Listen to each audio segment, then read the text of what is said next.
Parabéns por mais esse congresso, parabéns também à nova diretoria que assume, com um índice de comparecimento, isso aqui é importante, né? Um índice de comprometimento eleitoral muito grande. Parabéns ao crescimento do número de mulheres, que, embora ainda pequeno, né, como a gente comentou, mas cresceu 3 vezes, de 2 para 6. Então, a estatística é importante, né? Foi 200% de crescimento. Então, isso é sinal que deu um salto, né? Eu prefiro ficar em pé, porque até o cacoete de professor, né, a gente não consegue ficar sentado, não. Eu acho que pode ser melhor também para explicar. Enfim, a gente já começou um pouco atrasado, e para eu não atrapalhar os colegas que vêm depois... Só lembrando, você tem 20 minutos. Pois é, já soube que você é terrível, já. Então, por favor. Inicialmente, como eu estava preocupado, porque pediram o mini currículo, aí o mini currículo começa com isso aí, mas eu fiquei preocupado, as pessoas pensaram assim, esse cara foi lá para a França, para o UFRJ, o que ele tem para dizer para nós, né? Só que eu sou nascido, criado e morador de Campos dos Goytacazes, bem antigo, nasci em 1952, né? E há 40 anos, desde antes de surgir o petróleo, que eu já pesquiso essa região e fiz muitos trabalhos práticos, né? Eu trabalhei no projeto Prodenor, projeto de desenvolvimento regional, no governo Sarney, em toda a região norte e noroeste. Trabalhei também nessa área de desenvolvimento para o governo do estado do Rio, da prefeitura do Rio, na favela do Jacarezinho, lá na Penha, lá no Alto da Penha, onde o Tim Lopes, infelizmente, né, foi cremado, né? E fiz vários projetos de desenvolvimento, estudos de campo. Então, de certa forma, tenho pé no chão também, né? Porque eu acho até que a gente só consegue entender quando tem o pé no chão. Não adianta ficar estudando só na teoria. E eu tentei organizar a palestra de uma forma bem didática, porque como que eu organizei para tentar dialogar nessa mesa? Eles são os especialistas e as autoridades nas estatísticas, na questão trabalhista, dos direitos e do emprego propriamente dito, né? Eu estudo a questão do desenvolvimento em geral, lógico, trabalho com a questão do emprego, com a questão das empresas. Durante 20 anos fui professor do mestrado e doutorado em Planejamento Regional e Gestão da Cidade na Cândido Mendes. Atualmente sou professor do mestrado em Desenvolvimento Regional, Ambiente e Políticas Públicas da UF, né? Estou na UF desde 1980. Então, a gente tem muita pesquisa, e a pesquisa é abrangente. Então, para início de conversa, eu queria... Esse computador está com dificuldade de abrir tua apresentação. Tá. Não, porque o pendrive ela passou, né? A gente passou para cá. Passou, estava até projetado aqui já. Pois aí a gente trocou de computador e acho que o computador... Então, eu estou com o pendrive ali. Seria melhor. Tá, espera aí. Isso, obrigado pelo apoio aí. Zero cronômetro. Estava logo a primeira palestra. Eu vou tentar a gente fazer um raciocínio junto, né? Porque quem está muitos anos ali na labuta do petróleo e na labuta do dia a dia do trabalho, às vezes não tem condição de perceber o conjunto da região. E a gente tem uma série... Para falar do mercado de trabalho, porque aí vamos falar emprego, você tem que falar do mercado de trabalho. O mercado de trabalho não é tão simples, e na nossa região é muito complicado, porque a herança que nós temos é a herança da cana, né?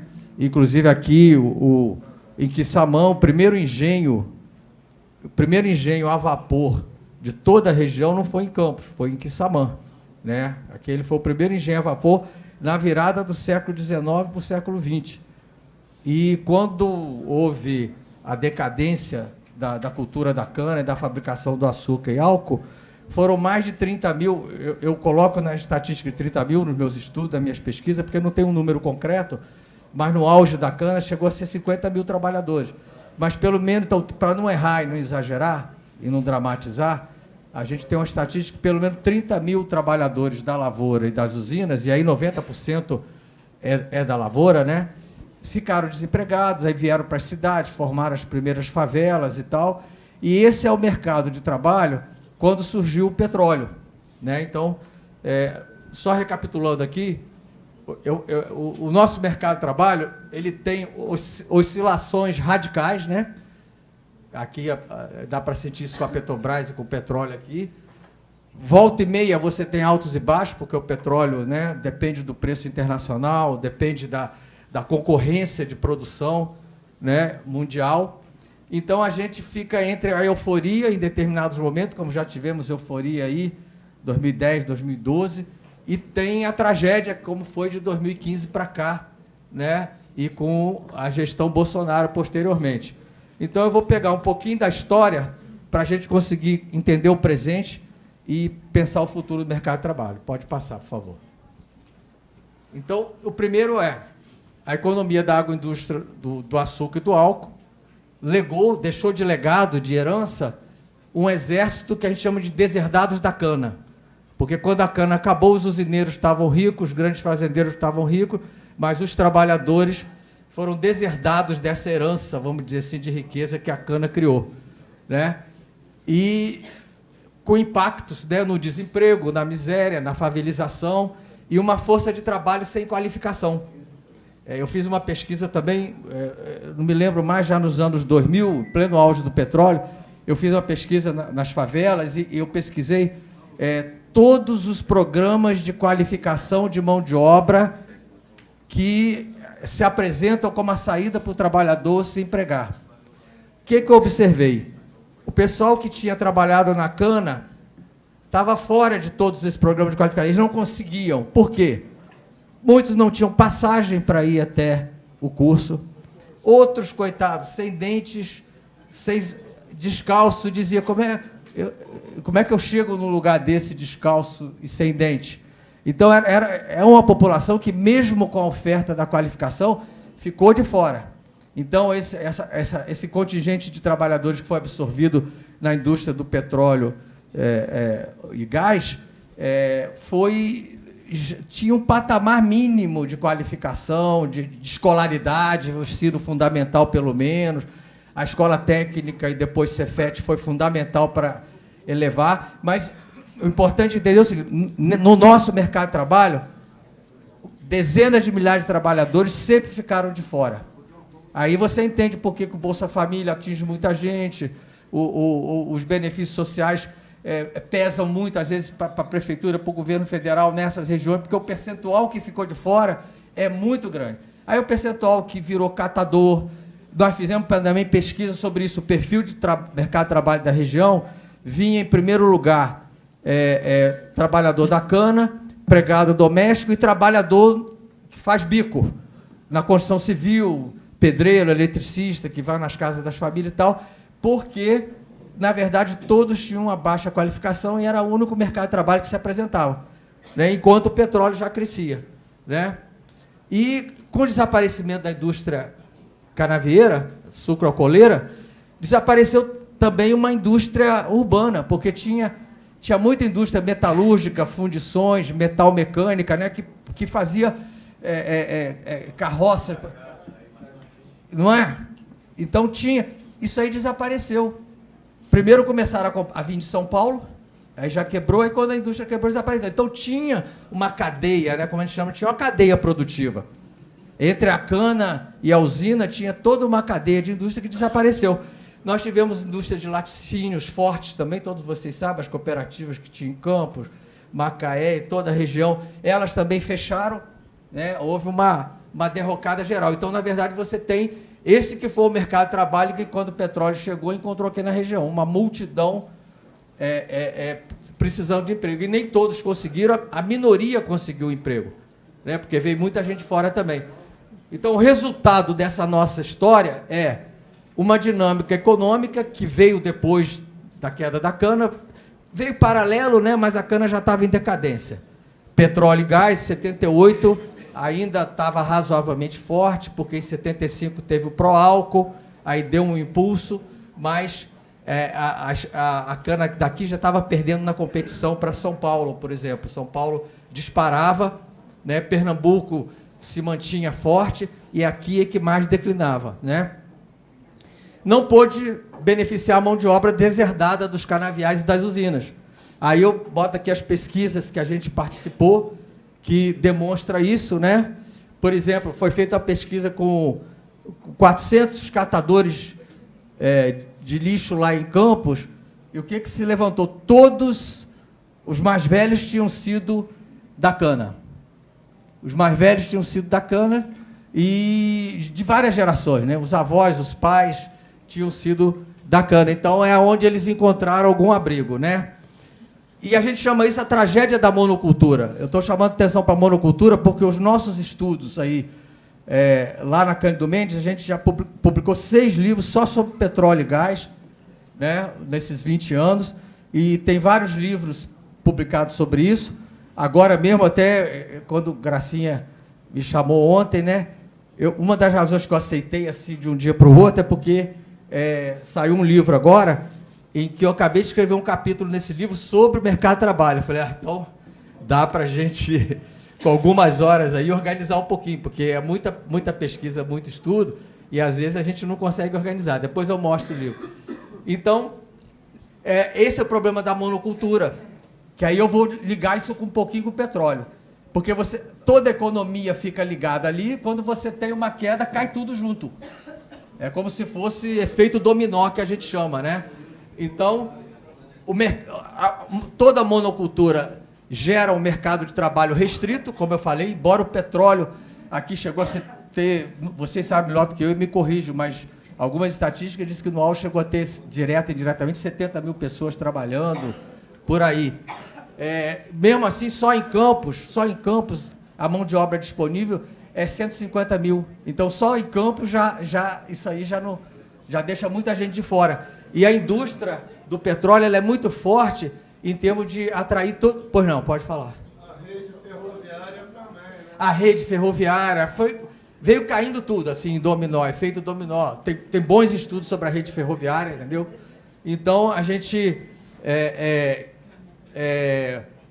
gera um mercado de trabalho restrito, concentrado, muito centralizado, e no caso aí, Campos, né? Que monopolizava esse mercado de trabalho e gerando profundas desigualdades sociais. Pode passar. Bem, com a vinda da economia do petróleo e gás na região, ela é extrativista. Porque uma das maiores decepções que a gente teve no início é que, junto com a exploração do petróleo, em 78, vinha a expectativa de ter refinaria. Ou que a gente montasse alguma parte da cadeia do petróleo aqui, seja a montante, como se chama, que é o upstream, né? Que é a indústria de equipamentos e máquinas para exploração e produção, e a jusante, que é o downstream, que é o beneficiamento. E não aconteceu isso. Então, aqui é uma indústria extrativista, produto primário, que vai produto e vai ser beneficiado fora daqui. Então, é importante entender isso, porque isso é uma das coisas mais sérias. Não gerou um encadeamento, né? E concentrou os investimentos, que chama investimento de capital fixo, aqui em Macaé. Então, a base física foi Macaé. Então, de novo, uma indústria que ficou concentrada, como era a indústria canavieira concentrada em Campos, dessa vez agora em Macaé, porque as instalações físicas ficaram aqui. Consequência, não houve industrialização. Então, a gente não se industrializou em termos da indústria de transformação, né, e sim uma extrativista, né, restrita em termos territoriais. Então, a gente fala em região, Norte Fluminense, Bacia de Campos, mas poucos municípios concentraram o emprego, os equipamentos e as empresas. Então, a região mesmo, de novo, assim como no mercado de trabalho, uma parte, a maioria ficou fora do emprego, na região, a maioria dos municípios ficou fora também dos benefícios da indústria do petróleo. Né? Não houve diversificação econômica, nem na agropecuária, que caiu junto, nem na indústria. Pode passar. Por favor. Esse mercado de trabalho que se criou aqui, criou uma demanda, em grande parte, de uma mão de obra com alguma especialização e um certo nível de formação escolar. né? O que já exclui um bocado de gente dessa história aqui da cana. Consequência, embora tenha gerado uma grande quantidade de emprego, a indústria de petróleo e gás não gerou oportunidade de trabalho para a grande maioria dos 30 mil deserdados da cana. O desemprego, a pobreza, a miséria e a exclusão social continuaram a constituir o nosso grande problema de desenvolvimento. Então, o nosso desenvolvimento, mesmo a indústria do petróleo, ela não foi suficiente para gerar um desenvolvimento da região, regional. Né? A gente não pode... Eu costumo dizer assim, eu não sou muito bairrista, não.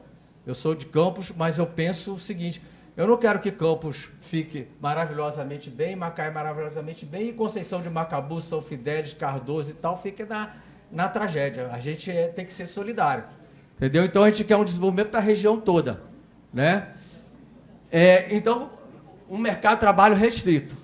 Né? A média salarial dos empregos na indústria de petróleo e gás garantiu um dinamismo econômico da maior parte da região, com reflexo fora da nossa região. Eu vou dar um exemplo. A gente aprende mais, às vezes, com os alunos que a gente orienta, né? Porque mestrado e doutorado eu já orientei e fui de banca aí de mais de 50.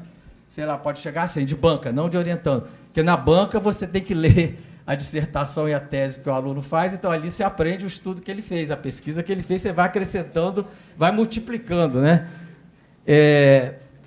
Eu estava intrigado o seguinte, porque o Noroeste Fluminense, depois da queda do café, Itapiruna, aquela região lá de cima, vinha assim, o menor PIB e não sei o quê, maior pobreza, a região do estado do Rio menos desenvolvida. Mas eu conheço bem o Noroeste, não só por pesquisa, como a minha esposa de natividade, né, Gracinha? Gracinha conhece. E eu falo assim, eu sou bem chato, que assim, aonde eu vou visitar, eu faço pesquisa, porque eu converso com todo mundo para aprender um pouquinho, porque é meu campo a vida inteira, né? Então, eu percebi assim, olha, o Noroeste, tem um autor muito importante na geografia, o Milton Santos, que dizia assim, se eu for olhar a estatística, todos os pobres estão mortos. Porque aí vai lá, tá, tantos por cento abaixo da linha de miséria e tal. Aí quando você visita até as favelas e tal, as pessoas se viram. Né? Não quer dizer que estão bem, mas as pessoas se viram. Então eu falei assim, vamos pesquisar o Noroeste. Aí teve um aluno meu que fez uma pesquisa no Noroeste, porque eu falei assim, eu vou lá naqueles municípios pequenos e vejo assim, os petroleiros, família de petroleiro, tem táxi, bota uma loja para a esposa ou para a mãe, tem sempre um comércio, ou seja, a média salarial como é elevada e esse trabalho embarcado, né, que muitos voltam para a sua cidade de origem, levou essa riqueza para circular no Noroeste e nesses outros municípios. Então, tem esse benefício indireto fundamental que a economia, e pouca gente detecta. O que eu detectei? Que grande parte da riqueza que fez com que esses municípios pequenos, abandonados do Noroeste, com PIB baixo, desenvolvimento baixo, tiveram uma grande capacidade de sobrevivência a partir do dinheiro circulante dos salários da indústria do petróleo. Então, a indústria do petróleo tem esse efeito fantástico aqui na região que não era percebido por muita gente. Né? Mas teve um fenômeno aí, que também a gente nas pesquisas detectou, é que a gente chama de deslocamento pendular, que é um movimento diário de pessoas entre os municípios para trabalhar e para estudar. Né? Campos, atualmente para estudar também Macaé, que criou uma base de ensino superior muito grande. E, por incrível que pareça, no estado do Rio inteiro, aliás, nessa região do petróleo, que eu já não vou falar mais em Norte Fluminense, vamos botar desde São João da Barra, porque o Porto do Açu agora está muito ligado ao petróleo e gás, desde São João da Barra até Maricá, só Cabo Frio e Macaé tem saldo positivo. O que é isso?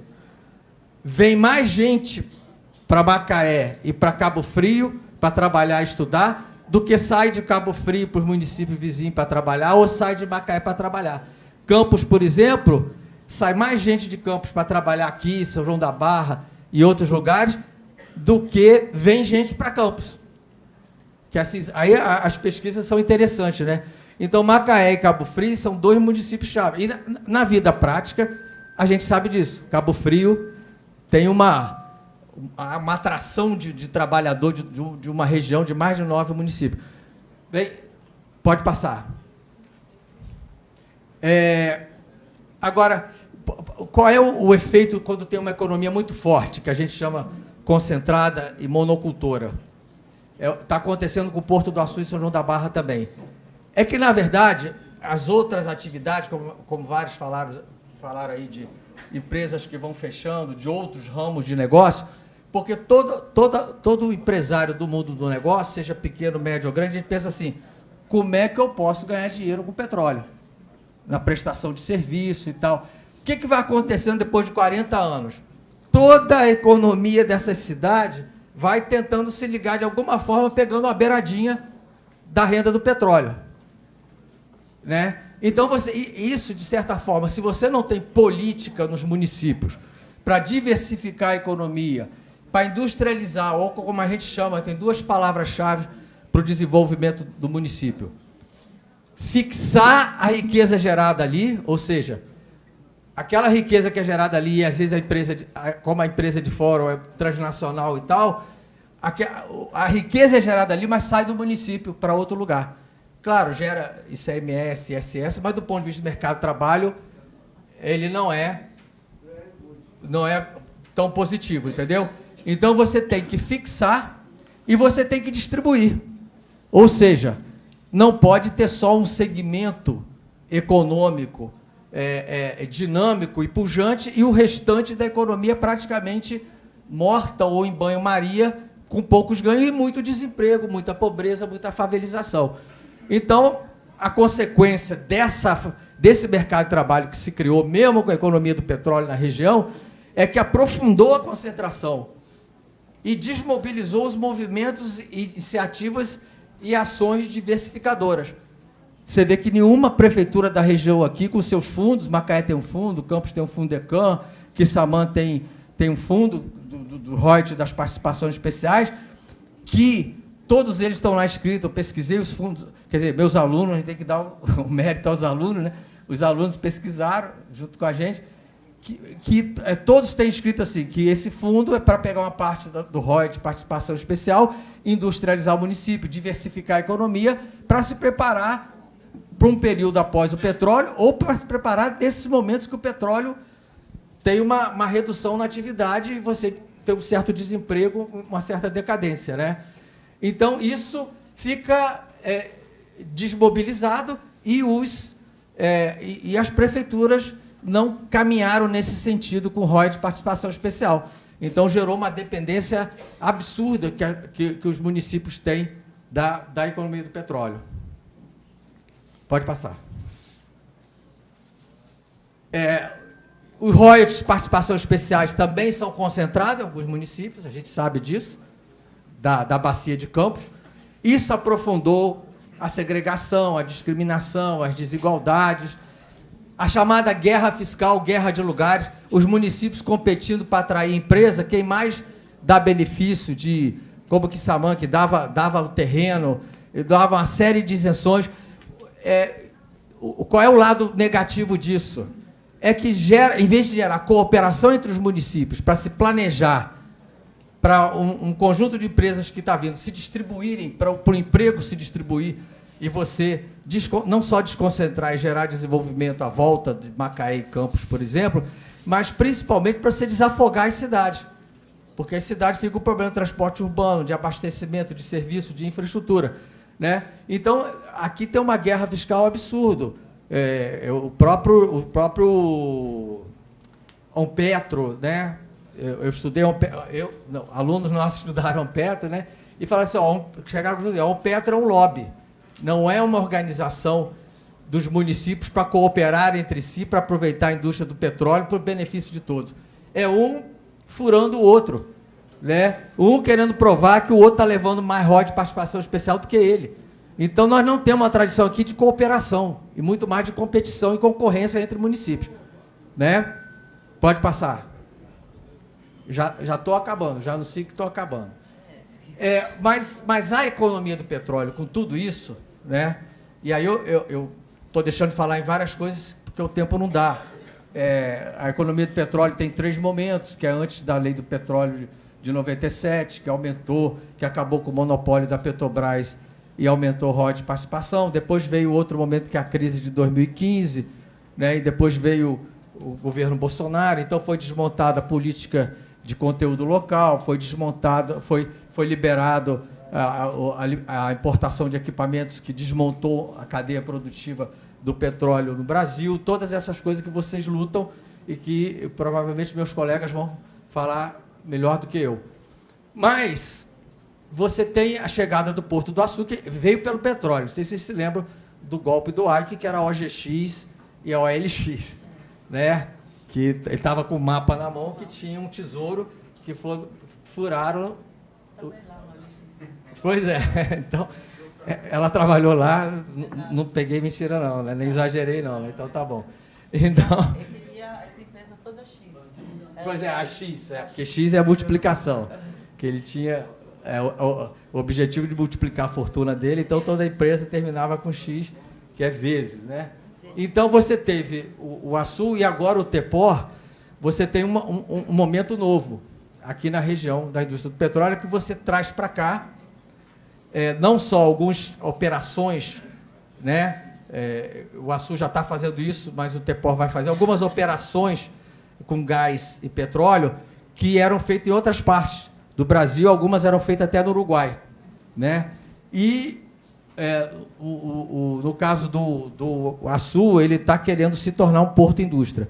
Mas o que tem de indústria, um pouco de indústria de transformação aqui em Macaé e lá em São João da Barra, não é indústria de transformação sofisticada, é aquela de tubos flexíveis, né, instalações. Então, não é a indústria que você... pesada, não é a indústria pesada, não é a indústria de bens de capital, que a gente chama, né?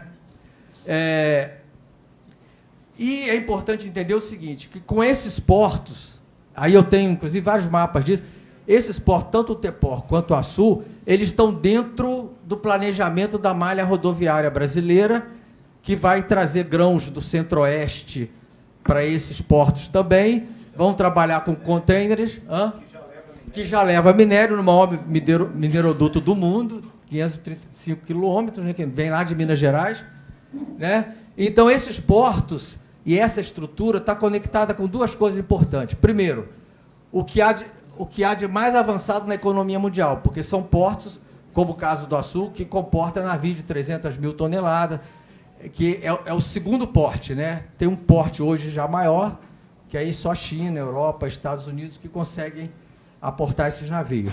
Mas eu acho que é o navio Panamá, se não me engano. E tem uns de grande porte que conseguem entrar no Açu. Então, eles estão conectados com o fluxo mundial. Só que é uma participação do Brasil na economia mundial dependente, produtor de produtos primários, ou seja, é um grande produtor exportador de minérios e fontes de energia que são beneficiados lá fora ou aqui dentro por transnacionais que desnacionalizam, enfraquecem, tornam a economia brasileira. Quanto mais ela se desenvolve nas commodities, mais frágil ela fica, mais dependente ela fica, mais vulnerável ela fica, porque ela não tem poder de barganha no mercado mundial, porque ela fornece a matéria-prima. E ela é obrigada a comprar o produto acabado com valor agregado. Então, é um modelo de economia. Por que Lula e o Haddad e o Mercadante estão falando todo dia? Reindustrialização do Brasil, reindustrialização do Brasil. O caminho é esse. Está profundamente correto, porque a nossa indústria reduziu com essa abertura comercial neoliberal, né, e no petróleo também, desmontou. Então, a gente voltamos a ser igual na colônia. Quando a gente foi colonizado, qual era o primeiro momento da história do Brasil? O Brasil fornecia produto primário e importava produto industrializado. Depois nos tornamos uma potência industrial, sim. Até a ditadura ajudou nisso. Mas tornamos uma potência industrial importante no mundo, né? A maior da América Latina. Ainda somos o maior parque industrial. Mas a gente se desindustrializou muito. E na era Bolsonaro, então, foi um negócio absurdo. Então, eles estão falando reindustrialização, exatamente para romper com essa dependência, essa fragilidade, essa vulnerabilidade. O Brasil poder, no mercado mundial, ser um protagonista na formação dos preços internacionais, para poder usufruir desses benefícios. Então, a consequência... sim, e o outro, falei que eram dois pilares, o outro, com o Tepor e com o Açu, é a gente entrar definitivamente na transição energética, que é considerado o gás, considerado a transição energética do petróleo como fonte de energia para outras fontes de energia menos poluentes e mais coisa. Ou seja, com isso aqui você pode garantir uma sustentabilidade para a economia da região no pós-petróleo. Porque aí você já está petróleo, né, com perspectiva e luta para a gente ainda explorar o que tem de pré-sal aqui e outros poços, como o Teseu falou, né, mas você já está no gás. Porque aí você está, mesmo se houver aí uma guinada, né, porque a questão ambiental está muito grave, se houver uma guinada aí na poluição de tal forma que o mundo faça uma reunião lá na ONU e diga assim, vamos ter que cortar 50% da produção de petróleo e jogar no gás, na eólica, na solar, você aqui na nossa região, você já está nessa transição. Então, até porque empresarialmente os empresários percebem que não pode jogar todas as fichas no petróleo, né? Então, mas ao mesmo tempo, uma outra fragilidade, pontos fortes e pontos fracos, né? É que esse tipo de investimento, principalmente esses grandes portos, o Tepor ainda não dá para a gente perceber, mas o Açu se tornou um grande enclave. O que é isso? Hoje ele é dono de 40% da área do município de São João da Barra. Ele, ali na retroárea, colocou shopping, hotel, heliporto. Então, ele não depende mais do entorno, São João da Barra. Ele não dialoga com a sociedade nem com o território. A prefeitura está altamente insatisfeita, apesar do crescimento de ISS. Ele fez uma jogada que ele mudou no plano diretor de área rural, onde ele está, para área industrial. Com isso, deixaria de pagar ITR para pagar IPTU. O ITR é bem mais barato. Aí ele virou área industrial, tem que pagar IPTU, mas ele diz que ele está na área rural e não paga IPTU. Só nega o IPTU. Então, é um porto que, de tão grande e tão poderoso, ele está criando problemas sérios na região, além da expulsão de 1.500 pequenos produtores lá no 5º distrito, né? Então, a gente tem... eu estou construindo um raciocínio para entender o seguinte, que não basta levar a mão para os céus quando chega um grande empreendimento. Se a gente não souber, como eu falei no início, fixar a riqueza na região e distribuir na região, ela vai ficar concentrada. Ou seja, o Porto do Açu vai ser uma explosão mundial, uma riqueza fabulosa, e quando você vai ver onde é que está essa riqueza, ela não ficou ali, porque dentro do porto eles estão se tornando autossuficientes em tudo, até tem feirinha lá dentro, entendeu? Feirinha que só os produtores deles, que eles tiraram do 5º distrito, botaram na Vila da Terra, eles só compram desse, entendeu? Que são 10 ou 15 em 1.500, né? Então pode passar. Sem contar que eles estão agora lutando para construir a RJ 244, né? O governo do estado vai construir uma estrada só para o Porto do Açu, que chama Corredor Logístico, vocês conhecem, ela é exclusiva. Ela é exclusiva.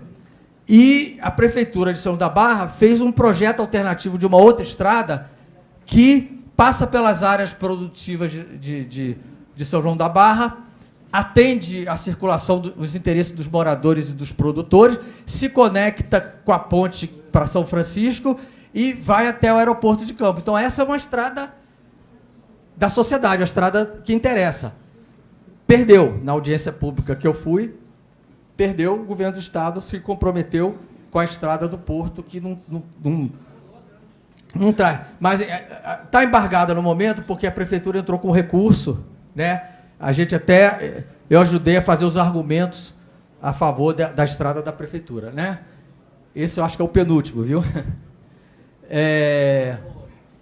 Bem, então, assim, diante desse quadro, né, quer dizer, ou seja, é uma economia que a gente tem que estar atenta, porque ela é muito concentrada, muito monopolizada, e uma grande parte da riqueza dela vai para fora. Então, se a gente quer emprego, mercado de trabalho, a gente tem que investir nas formas dessa economia, as prefeituras reterem a riqueza gerada, reterem com projetos de diversificação para poder você ter a sustentabilidade, como é o caso até do gás, porque aí você, no tempo, quando o gás for mais importante que o petróleo, digamos assim, ou outros, grafeno, uma série de coisas, você está investindo nisso. Então, não é uma economia que desaparece, porque hoje, um porto como o Porto do Açu, tem vários casos no mundo, que a hora que começar a dar prejuízo, eles desmontam igual um Lego, embarca uma parte em avião, uma parte em navio e remonta em qualquer lugar do mundo. Ah, tá bom agora na Tailândia. Então sai do Açu e vai para a Tailândia e fica deserto. Então, para evitar esse tipo de economia, que é transnacional, que é mundial, que ela pensa no mundo, tá mal o Senhor da Barra, tá bom na Coreia, a gente desloca essa economia para a Coreia e aqui fica desertificada, né? Então a gente tem que pensar algumas coisas. A economia do petróleo tem uma série de tensões permanentes, por isso que eu falei que é um mercado de euforia e tragédia, né? Primeiro, ela é volátil, ela é instável e ela é imprevisível. Por causa da geopolítica, que é a luta entre as nações para ter o controle da economia do petróleo, a gente sabe, aí o Oriente Médio agora lá, a OPEP é a OPEP mais a Rússia entrou para a OPEP, as fronteiras exploratórias, então os Estados Unidos com fracção do gás de xisto e do petróleo, os Estados Unidos deixou de ser importador para ser exportador de petróleo, então o mercado de petróleo está o tempo todo com países entrando no mercado que força o preço para baixo e está competindo com o nosso. O Irã é grande produtor, a Venezuela, o México, então você tem a opção de concorrente aí. A margem equatorial e pré-sal, porque aí você desloca daqui, então a gente tem que estar atento, por isso que é importante pensar no futuro aqui, porque não está garantido, tanto é que quando o pré-sal explodiu no litoral norte de São Paulo, foi parcialmente abandonado aqui, né? E aqui tem pré-sal, aqui no Espírito Santo, né? A urgência ambiental é uma tensão permanente, porque hoje saiu, eu vim de manhã, a notícia, agora no jornal, aqui no hotel lá, que ontem foi o dia em que o mundo teve a Terra teve a maior temperatura da sua história. A Terra, o miolo, 17 graus não cá fora. E isso é um aquecimento absurdo do interior da Terra. Não sei se ela vai explodir, né? Que aí está vindo lá do interior o aquecimento, né? Então, eu vi isso hoje, e aí a urgência ambiental aponta para novos materiais, né? E aí uma série de fontes que estão... Então, isso aí é uma espada em cima da cabeça nossa da economia do petróleo, né? E a tal da redistribuição da agenda, que é aquele projeto que está desde 2012, né? Preso no Supremo Tribunal Federal, que agora voltou à tona de novo, porque todos os municípios e estados do Brasil querem receber royalties e participações especiais. O que vai gerar uma tragédia, que eu digo assim, além da tragédia local, a maior tragédia para mim vai ser o seguinte, é pegar uma riqueza que, distribuída por 5.500 municípios, vai dar uma migalha para cada um. Então, ninguém vai receber o suficiente para dar uma guinada no seu município, não, tal. E aonde estava concentrado, que eu acho que é muito concentrado em nós, e a gente viu que não adiantou nada ser concentrado, que só fizeram besteira com royalties de participação especial, não desenvolveu a região, mas é outra tensão que, se acontecer, a gente vai ter que estar preparado. E, finalmente, eu acho que é o último agora. Por favor, pode passar. Os desafios que nós temos, né, para garantir o emprego do presente e uma certa sustentabilidade no futuro. Então, a revitalização dos postos maduros, que agora deu um impulso, e a gente tem esperança que no governo Lula isso realmente dê um salto, mas aí tem pré-sal também, ou seja, como o Teseu falou, tem novas fontes de exploração aqui para a gente crescer. E aí o associativismo territorial, que é isso que eu falei, que é o oposto. Em vez dos municípios competirem, eles têm que planejar junto como ficar com essa riqueza. Aí eu dou o exemplo do litoral norte de São Paulo, que quando explodiu o pré-sal lá, eu fui convidado. Já nem lembrar que quem me convidou foi a Petrobras, porque era um conjunto de IBAMA, órgãos municipais e tal, para eu dar uma palestra lá, convidaram para dar a seguinte palestra: como o litoral norte pode evitar acontecer o que aconteceu com o Norte Fluminense, que desperdiçaram os royalties e as participações especiais. Foi essa palestra que eu fui dar lá. Resultado, eles fizeram uma associação dos municípios, de 4 municípios, fizeram um fundo soberano, E desses 4, só 3 recebem. Um não recebe. Esse que não recebe está sendo beneficiado por esse fundo igual os outros. O que a gente precisa aqui de infraestrutura? Para conectar as redes de estrada, as redes de saneamento, as redes de assistência médica, as redes de educação, as diversas redes, para que, como um todo, todos se beneficiem, né? Está indo bem lá. E vários fundos que estão sendo criados aí. A Assembleia Legislativa do Rio criou um fundo, eu participei online da discussão. O Rio de Janeiro, tudo a gente desconfia, né? Porque é o estado que teve mais governador preso, e todos, né, em sequência, não sobrou nenhum. Então, menos a nossa Benedita. Menos a nossa Benedita. E outra coisa também, por que é importante esse associativismo? Formaram agora o SIDENF, né? Consórcio intermunicipal dos municípios. Eu fui na criação do SIDENF, fiquei decepcionado, porque, na verdade, não é uma associação de municípios. As empresas, o Porto do Açu pegou e disse o que interessava a ela, entregou para eles formaram a pauta da Associação do Município, é a pauta das necessidades privadas do Porto do Açu. A sociedade ficou de fora, a gente não pôde dar palpite, então não é como é no litoral norte de São Paulo. E ninguém pensa em unificar os fundos que tem aqui, Macaé, Quissamã e tal, para unificar, para você chegar até São Fidélis, Conceição e desafogar, gente, porque Macaé, Campos estão sufocados, né, com essa...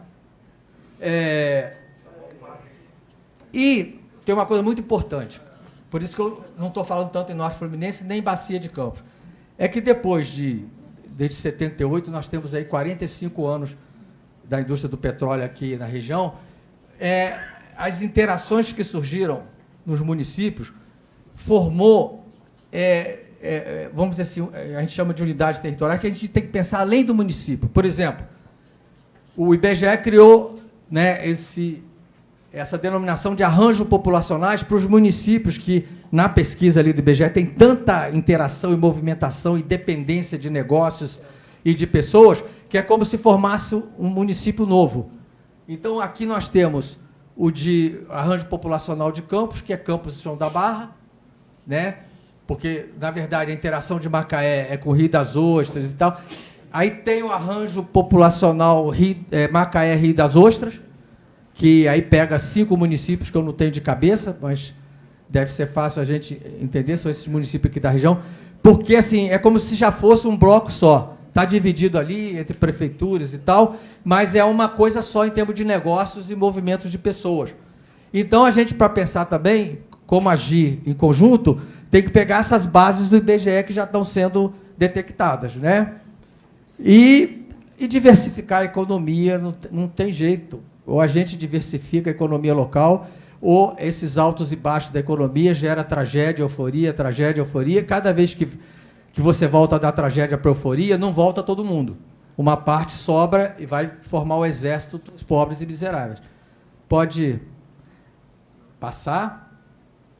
E aí vem as potencialidades que a gente tem hoje no Brasil, para a gente garantir o que a gente está falando, um futuro...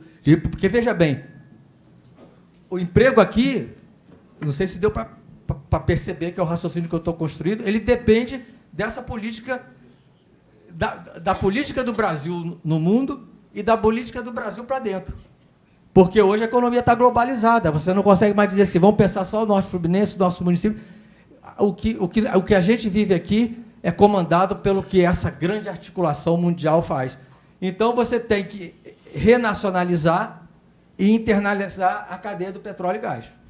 Recuperar o conteúdo local, recuperar a petroquímica, gás químico, como é a linha que a Petrobras está retomando e o governo. E a Petrobras, para retomar isso aí, todos os órgãos, toda a mídia disse que agora que as ações da Petrobras vão baixar, agora que a Petrobras... E a Petrobras está disparando, fez um lançamento agora de título, né? E a procura foi maior do que a oferta. 300 investidores de cara mundiais se interessaram pela Petrobras. Então, nós estamos na linha correta.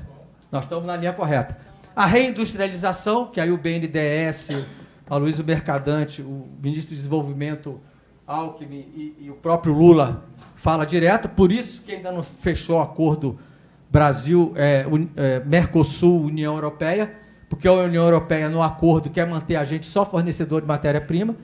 O Lula foi lá e disse, não vamos, esse acordo a gente não assina. Entendeu? Então, levantou a cabeça. E esse associativismo territorial, fundos soberanos. A gente só vai, localmente, a gente só sai dessa se os municípios cooperarem e pensarem juntos suas demandas e necessidades e fixar a riqueza aqui e redistribuir essa riqueza. E aí, uma mensagem final. Qual é o núcleo central dessa estratégia para garantir a sustentabilidade do emprego? É fixar, gerir, multiplicar e distribuir a riqueza gerada aqui. Seja o porto, seja a indústria do petróleo, o que nós temos aqui. Através do controle social e público, a gente sabe que se deixar por conta das prefeituras, a gente já viu o que vai acontecer, então a gente tem que ter a vigilância e o controle, com políticas públicas associativas, ou seja, são associações de pequenos e médios produtores, seja produtor de alimentos, seja o que for, que vai garantir que a política pública seja uma política pública que atenda a esses grupos que estão de fora nessa economia, né? E que articule grandes, médios e pequenos, porque você fixa essa riqueza se os médios e pequenos negócios empresários podem se articular com a economia, com a grande economia que está acontecendo aqui. É isso, obrigado.